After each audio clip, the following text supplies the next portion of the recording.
శ్రీమాత్రే నమః. సద్గురు జ్యోతిషాలయం వారి యొక్క విశ్వావసునామ సంవత్సర 2025 మార్చి 29 నుండి మొదలు పెడితే మళ్ళీ 2026 మార్చి 28 వరకు వచ్చే ఈ తెలుగు నూతన సంవత్సరంలో వచ్చినటువంటి సంవత్సర రాశి ఫలితాలని మనం ఇప్పుడు తెలుసుకోబోతున్నాం. మిథున రాశి వారికి మృగశిరా నక్షత్రం 3, 4 పాదములు, ఆరుద్ర నక్షత్రం, పునర్వసు నక్షత్రం 1, 2, 3 పాదాలు జన్మించిన మీరు మిథున రాశి వారిగా పరిగణించబడుతున్నారు. ఈ విశ్వావసునామ సంవత్సరం మీకు శుభాశుభ ఫలితాలు ఎలా ఉన్నాయంటే, ఈ సంవత్సరం శని భాగ్య రాజ్య రాశులతో సంచరించడం వల్ల అనుకూలుడు కాకపోవచ్చు.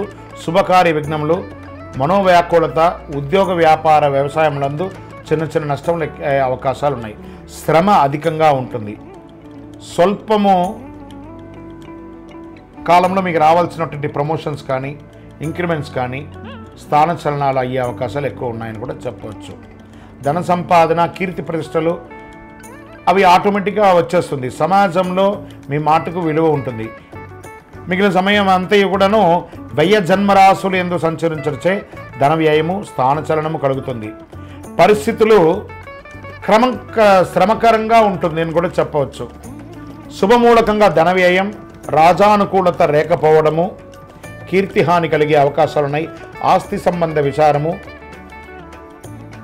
వాణిజ్యాలందరూ వ్యాపారంలో చాలా ఇబ్బందులు కలిగే అవకాశాలు ఉన్నాయి. మ్యానుఫ్యాక్చరింగ్ యూనిట్లో ఉన్న వాళ్ళకి మిశ్రమంగా ఉంటుంది. ఆర్థిక ద్రవ్యలోభం అనేది ఎక్కువ వస్తుందని కూడా చెప్పడం జరుగుతుంది. మీ యొక్క విలువైనటువంటి వస్తువులు కూడా మిస్ప్లేస్ అయ్యే అవకాశాలు కూడా ఉన్నాయి. ఒక శస్త్రచికిత్స ఆరోగ్యపరంగా జరిగే అవకాశాలు ఉన్నాయి. వాహనం నడిపేటప్పుడు జాగ్రత్తగా ఉండండి. విద్యార్థులకి చాలా ప్రోత్సాహకాలంగా ఉంటుందని కూడా చెప్పచ్చు. ఆషాఢ కార్తీకముల యందు కొంత కార్యానుకూలతగా ఉంటుంది. శ్రావణ భాద్రపద మాఘమాసముల యందు చాలా జాగ్రత్తగా ఉండాలి. ప్రత్యేకించి డాక్టర్స్, సర్వీస్ సెక్టార్లో ఉన్న వాళ్ళకి ఇదొక మంచి సమయం అని కూడా చెప్పచ్చు. ఐటీ రంగం, మీడియా రంగం వారికి మిశ్రమ ఫలితంగా చెప్పడం జరుగుతుంది. స్పోర్ట్స్ వాళ్ళకైతే అద్భుతమైనటువంటి సంవత్సరంగా ఈ సంవత్సరాన్ని చెప్పడం జరుగుతుంది. మృగశిరా నక్షత్రం వారికి ఆషాఢ బహుళం నుండి సంవత్సరాంతం వరకు నైదన తార యందు కేతువు సంచరిస్తున్నారు. ఆరుద్ర నక్షత్రం వారికి మార్గ శుక్లం నుండి జన్మతార యందు రాహువు, ఆషాఢ బహుళం నుండి నైదన తార యందు కేతు సంచరిస్తున్నారు. పునర్వసు నక్షత్రం వారికి సంవత్సర ఆరంభం తిరిగి భాద్రపద మహుళం నుండి మాఘ పూర్వార్థం వరకు జన్మతార యందు శని, సంవత్సర ఆరంభం నుండి కార్తీక బహుళం వరకు జన్మతార యందు రాహు సంచరిస్తున్నారు.